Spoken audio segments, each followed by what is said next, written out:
En el Madrid del siglo XVIII, la vida discurría a un ritmo marcado por el sol y las campanas.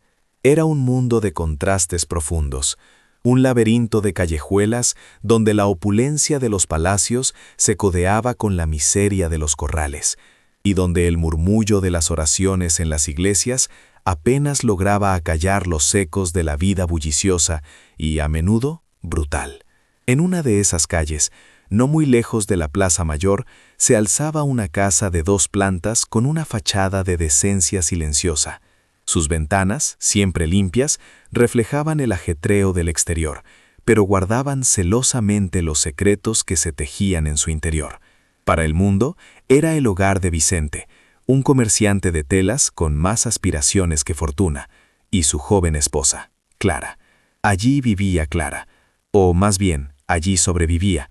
Su mundo era un pequeño universo confinado entre los muros de aquella casa, un universo cuyo sol y cuyas tormentas tenían un solo nombre, Vicente.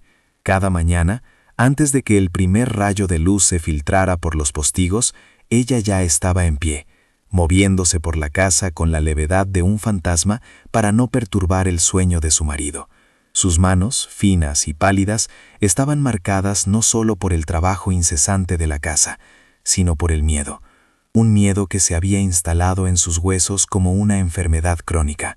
Sus días eran una coreografía de apaciguamiento, un esfuerzo constante por prever los deseos de Vicente, por anticiparse a su ira, por no darle motivo alguno para que la tormenta estallara.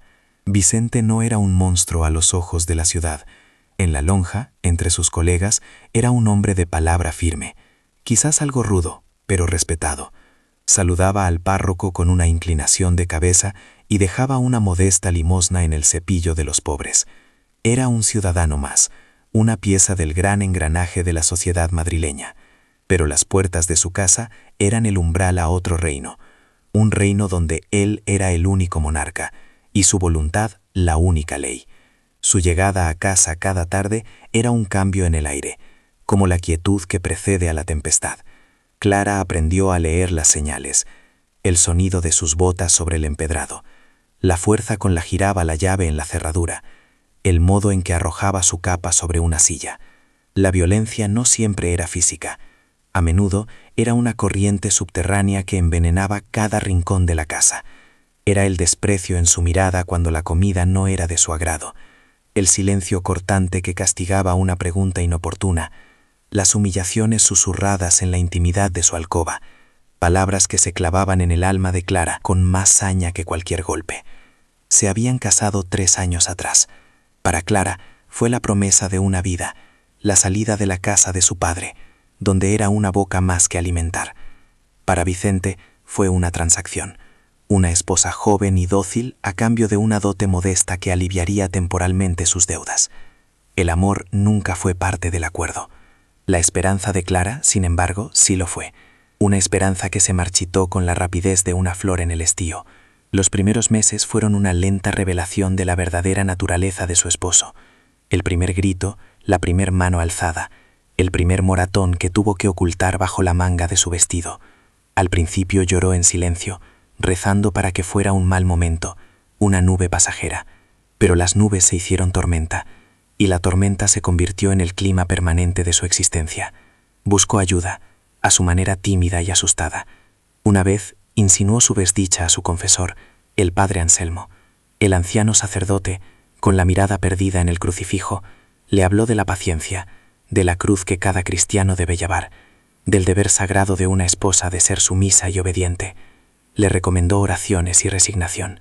En otra ocasión, durante una visita a su hermana mayor, dejó entrever una marca amoratada en su brazo. Su hermana desvió la mirada, incómoda. «Los hombres son así, Clara», le dijo en un susurro. «Tienen sus humores. Tú has de ser más prudente, no provocarle». El consejo era siempre el mismo. La culpa, de alguna manera, recaía en ella. Era su falta de prudencia, su torpeza, su incapacidad para ser la esposa perfecta. Y así Clara aprendió a callar. Aprendió que su sufrimiento era invisible para el mundo. Los vecinos, por supuesto, oían los gritos ahogados en la noche, el sonido de un objeto al estrellarse contra la pared, el llanto sofocado de una mujer. Pero en el Madrid del siglo XVIII, las paredes de una casa eran sagradas. Es cosa de marido y mujer, se decían unos a otros. Mejor no meterse donde uno no le llaman. La sociedad que ignoraba sus magulladuras era la misma que la juzgaría por el descosido de su falda. La indiferencia era el pacto no escrito que mantenía el orden. Cada cual lidiaba con sus propios demonios en la privacidad de su hogar, y mientras la fachada de respetabilidad se mantuviera intacta, el mundo seguiría girando. Pero dentro de Clara, algo estaba cambiando. La resignación, alimentada durante años, comenzaba a fermentar, a transformarse en un pozo amargo de desesperación. Ya no rezaba por la bondad de Vicente, rezaba por su ausencia. Soñaba no con la felicidad, sino con el silencio, con la paz de una casa vacía. Un martes, la tensión escaló de una forma nueva y aterradora. Vicente había perdido una suma considerable de dinero en una mala inversión. Llegó a casa borracho, con los ojos inyectados en sangre y un aliento agrio a vino barato. La cena no estaba lista. La leña no ardía con suficiente brío. Cualquier nimiedad era una afrenta personal. La agarró del pelo y la arrastró hasta la cocina. Por primera vez, Clara no solo sintió miedo por los golpes, sintió miedo por su vida. Mientras la zarandeaba, Vicente le siseó al oído una promesa. Un día de estos, Clara, me cansaré de ti, y cuando ese día llegue, te juro que ni el diablo encontrará tus huesos. Aquella amenaza se quedó flotando en el aire, incluso después de que él se desplomara en su silla, vencido por el vino. Esa noche, Clara no pudo dormir. Se quedó sentada en la oscuridad de la cocina, escuchando los ronquidos de su marido, que resonaban por toda la casa como los de un animal satisfecho. Miró sus manos temblorosas, vio los cuchillos colgados en la pared, pulcros y afilados, el cuchillo para el pan, el cuchillo para las verduras, y el más grande, el que usaban para desollar al cerdo en la matanza. Su mano se detuvo en el aire, a centímetros del mango de madera de aquel cuchillo. No fue un pensamiento de maldad, no fue un plan urdido con frialdad, fue algo más primario, una revelación nacida de la más absoluta desesperanza. Fue el anhelo desesperado de que el dolor, simplemente, terminara, de que los ronquidos cesaran, de que la amenaza de Vicente nunca pudiera cumplirse. Retiró la mano como si el metal ardiera. El terror a su propio pensamiento la sacudió más que cualquier golpe. ¿En qué se estaba convirtiendo? La mujer que una vez soñó con un hogar y una familia, ahora contemplaba el acero como una posible puerta a la libertad.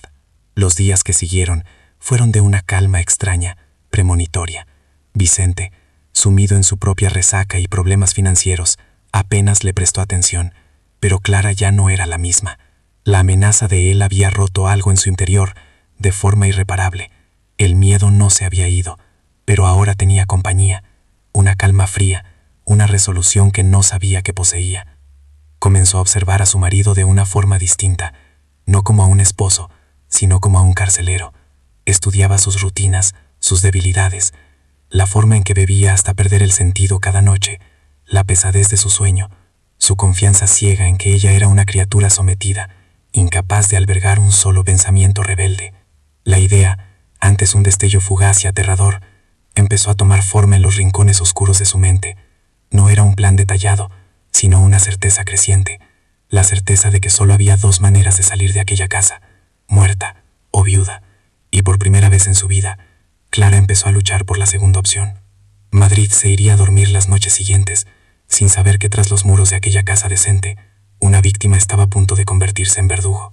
La ciudad, que le había dado la espalda a su calvario, pronto se volvería para contemplar, horrorizada y fascinada, el acto final de su desesperación, transformando una tragedia privada en la leyenda del crimen más infame que sus calles recordarían. Llegó la noche del 22 de febrero, una noche fría, de esas en las que el aliento se convierte en una nubecilla blanca y las piedras de la calle parecen guardar el hielo del invierno. Para Madrid era una noche más.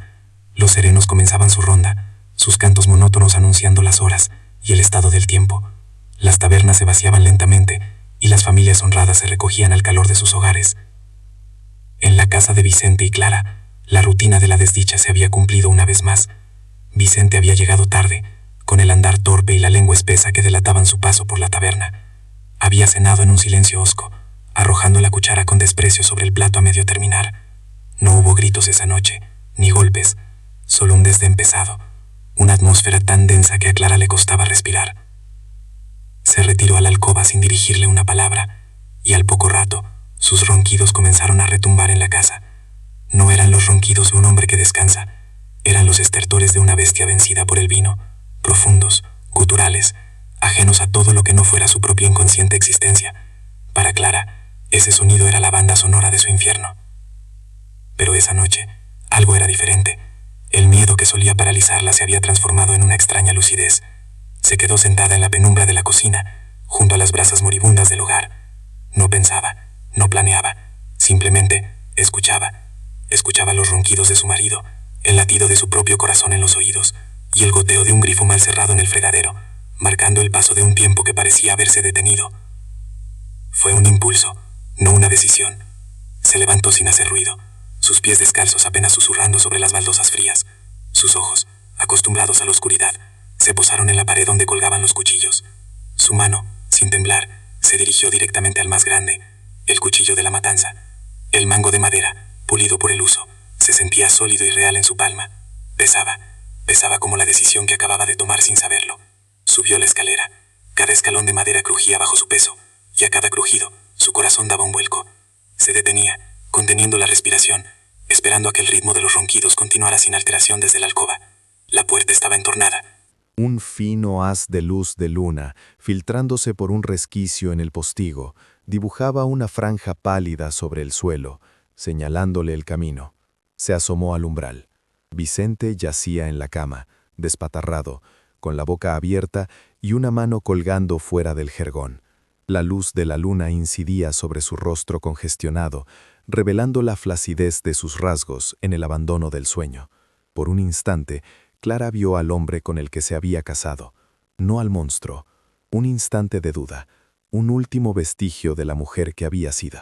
Pero entonces, él se movió entre sueños, emitió un gruñido ahogado, y la imagen del tirano regresó con toda su fuerza. Se acercó a la cama con la levedad de una aparición. El olor a vino agrio que emanaba de él le revolvió el estómago. Levantó el cuchillo con ambas manos. La hoja de acero brilló débilmente a la luz de la luna. No hubo un grito de guerra, ni una palabra de odio. Solo el movimiento rápido y certero de sus brazos, un arco descendente que buscó el único lugar que su instinto le señaló como vulnerable, el cuello. El primer golpe no fue limpio. El ronquido se cortó en un gorgoteo horrible, un sonido húmedo que heló la sangre de Clara. Los ojos de Vicente se abrieron de par en par, llenos no de ira, sino de una inmensa y animal sorpresa. Intentó levantar una mano, pero la fuerza del vino y de la herida se lo impidió. Clara, movida por un pánico ciego, volvió a golpear, y otra vez, hasta que el único sonido en la habitación fue el de la sangre que manaba a borbotones, empapando las sábanas, el jergón, sus propias manos. Y después, el silencio, un silencio absoluto, sobrecogedor, más profundo y pesado que cualquier otro silencio que hubiera conocido. El cuerpo de Vicente se quedó quieto. Los ojos, aún abiertos, miraban al techo con una expresión vacía. Clara se quedó de pie junto a la cama, con el cuchillo en la mano, goteando un líquido oscuro y espeso sobre el suelo de madera. Su respiración era un jadeo entrecortado. El mundo se había reducido a esa alcoba, a ese olor metálico y dulzón, y al cadáver de su marido. El pánico dio paso a una extraña y fría calma. Lo había hecho. El monstruo estaba muerto, pero un nuevo terror, mucho más racional y helado, comenzó a apoderarse de ella. Y ahora, el cuerpo, un hombre muerto en su cama. Al amanecer, todo Madrid lo sabría. La justicia, esa misma que nunca la había escuchado, ahora vendría por ella. La imagen de la horca, del garrote vil, apareció nítida en su mente. Fue entonces, en medio de esa desesperación, cuando nació la segunda parte de su plan. Una idea tan monstruosa que solo podía haber surgido de una mente llevada al límite absoluto de su resistencia. Si el cuerpo desaparecía, el crimen desaparecía. Si Vicente simplemente se desvanecía, nadie podría culparla. Sería el comerciante que huyó de sus deudas, el marido que abandonó a su esposa. Una historia triste, pero no un crimen. Con una determinación que la asustaba a ella misma, Arrastró el cuerpo inerte desde la cama hasta el suelo de la cocina. Era un trabajo pesado, agotador. Cada roce del cuerpo contra la madera dejaba un rastro oscuro. Encendió varias velas, cuya luz temblorosa arrojaba sombras danzantes y macabras sobre las paredes. La cocina, el corazón de su hogar, el lugar de sus tareas diarias, se transformó en un taller de carnicero. Sacó los cuchillos, los afiló con la misma piedra con la que preparaba el filo para cortar el pan de cada día, y comenzó. No podemos, ni debemos, imaginar con detalle el horror de las horas que siguieron. No es una historia de saña, sino de una pragmática y espeluznante necesidad. Cada corte era un paso más hacia su supuesta libertad. Cada miembro separado era una pieza del hombre que la había atormentado, ahora convertida en un problema logístico que debía ser resuelto antes del amanecer. Los vecinos más cercanos, la familia de un sastre que vivía pared con pared, oyeron ruidos esa noche. Un golpe sordo, como de un mueble pesado al caer. Más tarde, un sonido rítmico, casi constante, que atribuyeron a Clara, trabajando en alguna tarea nocturna. Nadie le dio importancia. Los ruidos en las casas de Madrid eran el lenguaje cotidiano de la convivencia. «Estará preparando la matanza», comentó la mujer del sastre a su marido, antes de darse la vuelta y volver a dormirse. Durante toda la noche, Clara trabajó sin descanso. Hirvió algunas partes en la gran olla de cobre que usaba para el cocido. Quemó otras en el fuego del hogar, llenando la casa de un humo denso y un olor nauseabundo que intentó disimular abriendo una pequeña ventana que daba al patio interior. El resto lo envolvió en trapos y lo escondió en el fondo de un arcón, esperando el momento de poder deshacerse de ello. Cuando las primeras luces del alba tiñeron de gris el cielo de Madrid, la casa estaba en un orden antinatural. El suelo de la cocina y de la alcoba había sido fregado con lejía hasta casi arrancarle el color a la madera, pero el olor dulzón de la sangre y el humo acre persistían en el aire. Clara, cubierta de sudor y de manchas que esperaba que la penumbra ocultara, se sentó en la misma silla donde había comenzado su noche. Estaba exhausta, vacía. Había matado a su carcelero, pero se había encerrado en una nueva prisión, una construida con los restos de su propio crimen. La libertad tenía un olor insoportable, y el día apenas estaba comenzando.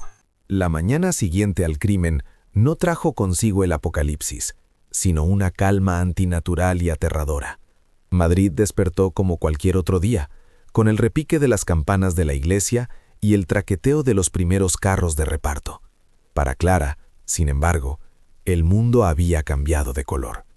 El sol que se filtraba por las rendijas parecía pálido, y cada sonido de la calle era un presagio de su descubrimiento. Comenzó su farsa con la precisión de un autómata. Abrió los postigos, barrió el portal y saludó con una inclinación de cabeza a la mujer del sastre, que sacudía una alfombra por la ventana.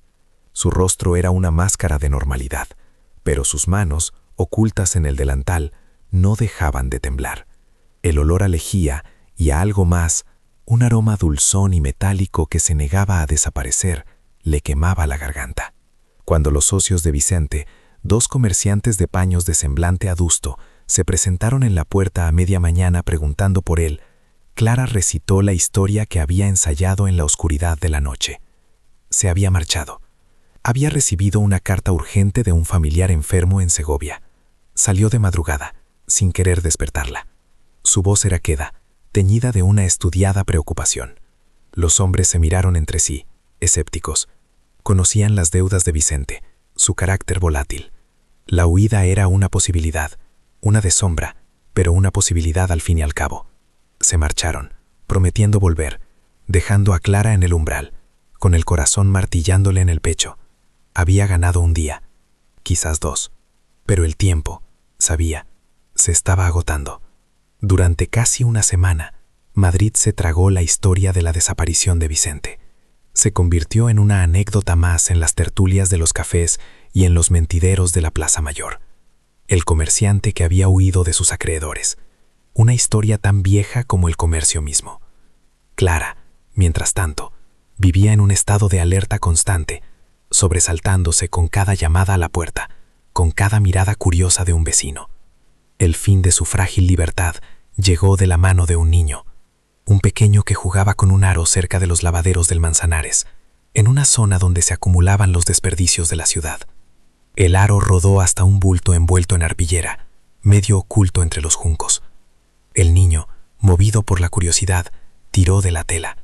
Lo que vio le arrancó un grito que se oyó hasta el puente de Toledo. La noticia corrió por la ciudad como la pólvora. Un brazo humano, envuelto en un trapo de cocina. El horror se apoderó de las calles. Ya no se hablaba de deudas ni de huidas. Se hablaba de un crimen, de un asesino sin rostro que caminaba entre ellos. Los pregoneros gritaban la macabra nueva en cada esquina y las gacetas preparaban sus ediciones más sensacionalistas. Los alguaciles del rey, hombres rudos y acostumbrados a la violencia de las calles, comenzaron su labor. La primera pista era el propio envoltorio, una arpillera de las que se usaban para transportar telas y un paño de cocina de buena factura, con un pequeño monograma bordado en una esquina, una C. La investigación, al principio, fue un torpe tanteo en la oscuridad. Se interrogó a matones a sueldo, a maridos celosos, a deudores conocidos. Madrid era un hervidero de rencillas y venganzas, pero el monograma y la naturaleza del envoltorio apuntaban en una dirección distinta, hacia el gremio de los comerciantes, hacia alguien que tuviera acceso a esas telas. El nombre de Vicente, el comerciante desaparecido, no tardó en surgir. La coincidencia era demasiado grande. 2 alguaciles, acompañados por el alcalde de barrio, un hombre solemne con una vara de mando, se presentaron en la puerta de Clara. Esta vez, su rostro no era el de una esposa preocupada, sino de una viuda a la que acababan de notificar la peor de las noticias. Clara lloró. Sus lágrimas eran genuinas, pero no nacían del dolor por la pérdida, sino del terror puro a ser descubierta. Dejó que los hombres entraran en su casa, su pequeño reino ahora convertido en la escena de un crimen. Observaba cada uno de sus movimientos, cada mirada que lanzaban a los rincones, a las tablas del suelo, al hogar de la cocina. La casa, a primera vista, estaba impecable, demasiado impecable. Uno de los alguaciles, un hombre mayor con ojos de halcón, pasó un dedo por el suelo de la cocina. Olía a lejía, un olor tan fuerte que casi mareaba. Le pareció extraño. Las amas de casa de Madrid eran limpias, pero aquello era una limpieza casi obsesiva, furiosa. Interrogaron a los vecinos, y las piezas del rompecabezas comenzaron a encajar, formando una imagen monstruosa. La mujer del sastre, con la voz temblorosa, recordó los ruidos de aquella noche, el golpe sordo, y después, ese sonido rítmico, constante, como si estuviera partiendo huesos, dijo, y se santiguó al instante, horrorizada por sus propias palabras. Otro vecino recordó el humo denso y de olor nauseabundo que salió de la chimenea durante horas. La sospecha, que al principio era una sombra intangible, se cernió sobre Clara con la fuerza de una certeza. Ella era la única persona en la casa. Ella era la que había mentido sobre el viaje a Segovia. Su historia, que antes parecía plausible, ahora sonaba a una invención torpe y desesperada. La víctima silenciosa, ignorada por todos, se estaba convirtiendo en la principal y única sospechosa. El alcalde de barrio ordenó un registro a fondo. Levantaron las tablas del suelo, vaciaron los arcones, rasparon las paredes. Y entonces lo encontraron. En el fondo del hogar, mezcladas con las cenizas y el carbón, había pequeñas esquirlas de hueso. Fragmentos calcinados que un ojo inexperto habría confundido con trozos de leña, pero que el cirujano que trajeron identificó sin dudar como humanos. Y luego, la prueba definitiva. Detrás de un pesado aparador en la cocina, en una grieta de la pared que Clara no había visto, había una mancha oscura, una salpicadura que la lejía no había alcanzado. Rasparon una muestra y se la llevaron al boticario. La respuesta fue inequívoca. Era sangre. El cerco se había cerrado. Clara fue llevada a las dependencias del corregidor en la plaza de la villa. Ya no era la esposa de un comerciante. Era un monstruo, un prodigio de la maldad. La noticia de su detención fue el detonante de una histeria colectiva. Madrid, la misma ciudad que había sido sorda a sus llantos, ahora clamaba por su sangre. Las gacetas la bautizaron como la carnicera de la calle del Almendro. Se inventaron historias sobre su crueldad, sobre pactos con el diablo, sobre una perversión que iba más allá de lo humano. Los predicadores la usaban en sus sermones como ejemplo de la depravación del alma. La gente se agolpaba frente a su casa, señalando las ventanas como si pudieran ver el fantasma del crimen. El interrogatorio fue brutal, no con violencia física, sino con la presión implacable de la certeza. Le presentaron las pruebas una a una, el testimonio de los vecinos, los fragmentos de hueso, la mancha de sangre. Cada palabra de los alguaciles era un martillazo sobre los clavos de su ataúd. Durante días Clara negó. Se aferró a su historia con la tenacidad de quien se ahoga, pero su resistencia se desmoronaba. Las noches en la celda fría, el eco de los insultos de la multitud, la imagen de los huesos calcinados en la ceniza, todo ello fue erosionando su voluntad. La confesión llegó en un susurro. Una noche, frente a un escribano y 2 testigos, Clara se derrumbó. Pero no confesó el crimen que todos querían oír. No habló de maldad ni de odio. Habló del miedo, de los golpes, de las humillaciones. Contó la historia de su calvario, la larga y silenciosa agonía de su matrimonio. Describió la amenaza de Vicente, la certeza de que un día la mataría. Su confesión fue un grito de auxilio tardío, una desesperada justificación de lo inconcebible. No quería matarlo, sollozó. Solo quería que se detuviera, que todo se detuviera. Explicó el desmembramiento no como un acto de saña, sino como el plan aterrado de una mente rota para hacer desaparecer el problema, para borrar su pecado y poder, por fin, vivir en paz. Pero nadie escuchó el dolor en sus palabras. El escribano anotaba los hechos con una caligrafía fría y precisa. Los alguaciles solo oyeron la confirmación de su monstruosidad. Su relato de los abusos fue interpretado como una excusa para encubrir su naturaleza perversa. La víctima había hablado, pero la sociedad ya había decidido que solo existía el verdugo. El caso estaba cerrado. La investigación había llegado a su fin. Madrid tenía su monstruo, y la historia de Clara, la verdadera historia de por qué una mujer llegó a hervir los restos de su marido en la olla del cocido, quedó sepultada bajo el peso del escándalo. La ciudad se preparaba para el juicio y la sentencia, ansiosa por presenciar el acto final de una tragedia que, en su ceguera, habían ayudado a escribir. El juicio de Clara no fue un juicio sobre hechos, fue un juicio sobre la naturaleza del bien y del mal, un gran teatro moral para el Madrid de la época. La confesión de la acusada había eliminado cualquier duda sobre su autoría. Lo que se juzgaba ahora era su alma. La sala del tribunal, un espacio solemne y oscuro, se llenaba cada día de curiosos, de damas con sus abanicos para mitigar el calor y el horror, y de hombres que la miraban con una mezcla de repulsión y fascinación. La acusación, a cargo de un fiscal del rey de verbo florido y ademanes severos, pintó un retrato de Clara que la despojaba de toda humanidad. No era una mujer, argumentaba, sino un demonio con rostro de ángel. Un monstruo de naturaleza fría que, movida por la avaricia o por una perversión innata, había cometido el más antinatural de los crímenes, el parricidio, la ruptura del sagrado vínculo matrimonial por la mano de la esposa.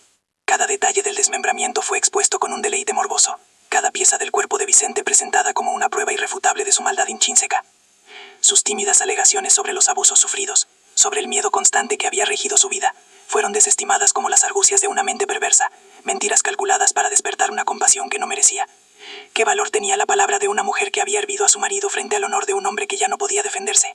Su defensor de oficio, un joven letrado con más temor que convicción, apenas pudo articular una defensa coherente. En una sociedad donde la autoridad del marido era un pilar fundamental, sancionado por la ley y por la iglesia, sugerir que la violencia de un hombre podía justificar la de una mujer era casi una herejía. Sus palabras eran un eco débil, ahogado por el clamor de una sociedad que ya había dictado su sentencia mucho antes de que el juez tomara la palabra. Clara asistió a su propio despiece moral en un silencio casi catatónico. Vestida con un sencillo traje oscuro, permanecía sentada en el banquillo de los acusados, con la mirada perdida en algún punto invisible de la pared. No lloraba, no suplicaba.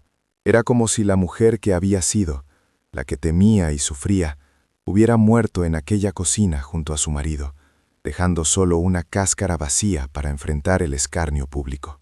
El veredicto, como todos esperaban, fue un mero trámite. Culpable de parricidio, de profanación y de un acto contra la naturaleza y contra Dios. Pero la sentencia buscaba ir más allá del simple castigo. No bastaba con la muerte. El crimen de Clara era una mancha, una herida purulenta en el cuerpo social de Madrid, y requería una purificación pública y ejemplar. Fue condenada a morir en la hoguera, una muerte reservada para los peores herejes y pecadores, un castigo diseñado no solo para acabar con la vida del reo, sino para aniquilar su memoria, para purificar con fuego un pecado que manchaba no solo un hogar, sino el orden sagrado de la sociedad. La sentencia fue recibida en la sala con un suspiro colectivo de alivio y macabra satisfacción. Madrid, que había sido sorda a sus sollozos, ahora aullaba pidiendo su fin. En los días que transcurrieron entre la sentencia y la ejecución, la celda de Clara se convirtió en un lugar de peregrinación para los piedosos y los morbosos. Sacerdotes intentaban arrancarle un arrepentimiento que se ajustara a la narrativa de su maldad, mientras que otros simplemente querían ver de cerca al monstruo. Pero ella los recibía con la misma quietud ausente. La tormenta de su vida había pasado. Ya no había miedo, ni ira, ni esperanza, solo una resignación infinita, la calma de quien ya ha librado todas sus batallas y solo espera el final. El día de la ejecución, la ciudad entera se paralizó. Desde el amanecer, las calles que llevaban a la Plaza Mayor se convirtieron en un río de gente. Era un día de fiesta sombría. Se vendía vino y aguardiente, y los romances de ciego, coplas que narraban con detalles sangrientos el crimen de la carnicera, se vendían a cientos. La tragedia de Clara se había convertido en el entretenimiento del pueblo. El carro de los condenados avanzó lentamente por las calles abarrotadas. Clara iba sentada, con las manos atadas, flanqueada por dos frailes que recitaban oraciones en voz baja. No miraba a la multitud que la insultaba y le arrojaba desperdicios. Su vista estaba fija en el cielo de Madrid, un cielo de un azul intenso y limpio, indiferente a la miseria humana que se arrastraba bajo él. Quizás, en ese último viaje, encontró una brizna de la paz que nunca tuvo. En la Plaza Mayor, la pira de leña se alzaba como un altar pagano. El silencio cayó sobre la multitud cuando la hicieron bajar del carro. Subió los escalones hacia el poste con una dignidad que nadie esperaba, una entereza que desconcertó a quienes habían ido a ver a un monstruo temblar. Mientras el verdugo la ataba, sus ojos recorrieron por última vez el contorno de la plaza, las fachadas de los edificios, los rostros anónimos que la observaban. No había odio en su mirada, solo un cansancio profundo, ancestral. Cuando el primer haz de fuego lamió la leña seca, un murmullo recorrió la plaza. No hubo un grito, no hubo una súplica. Clara cerró los ojos y su rostro por un instante pareció relajarse, como si el calor de las llamas fuera un alivio final al frío que había sentido durante toda su vida. El humo denso la envolvió, ocultándola de la vista de sus jueces, y Madrid contuvo la respiración mientras el fuego hacía su trabajo purificador.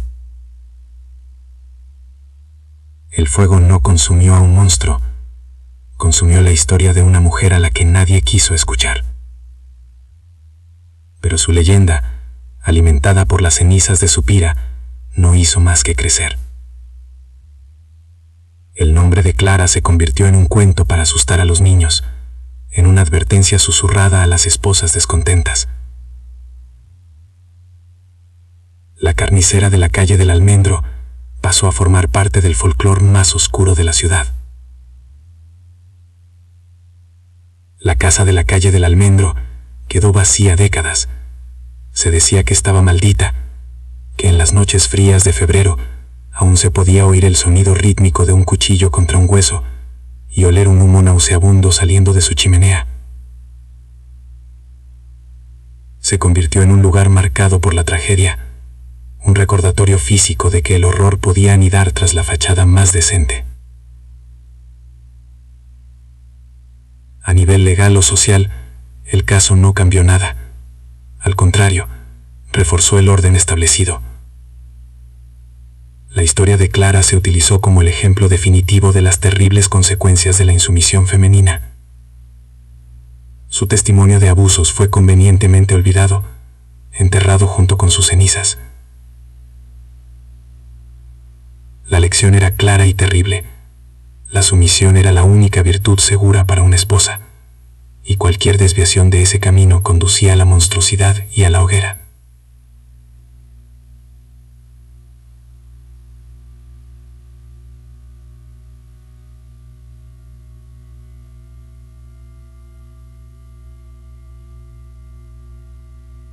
El asesinato dejó de ser un acto de pura maldad para convertirse en la consecuencia trágica y brutal de una desesperación absoluta.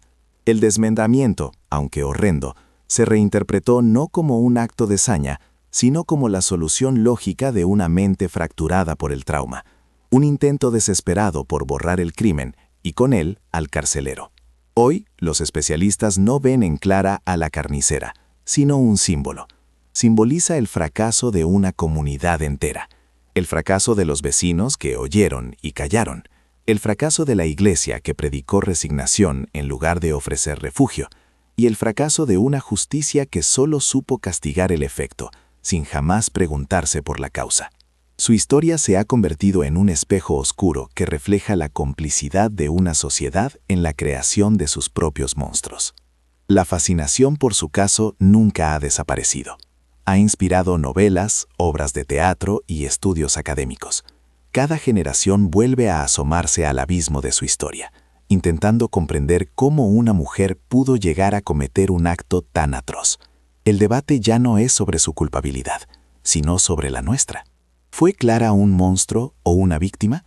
Quizás la respuesta más honesta es que fue una víctima convertida en monstruo por la monstruosidad que se vio obligada a soportar en silencio.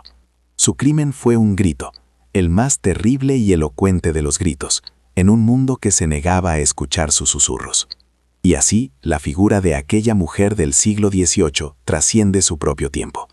Ya no es solo la protagonista de una crónica negra de Madrid, es un recordatorio eterno de que la indiferencia tiene un precio y de que la justicia que ignora el sufrimiento es, en sí misma, la más cruel de las violencias. Porque la historia de Clara, al final, no es solo la crónica de un crimen infame, es el eco de un grito que tardó siglos en ser oído.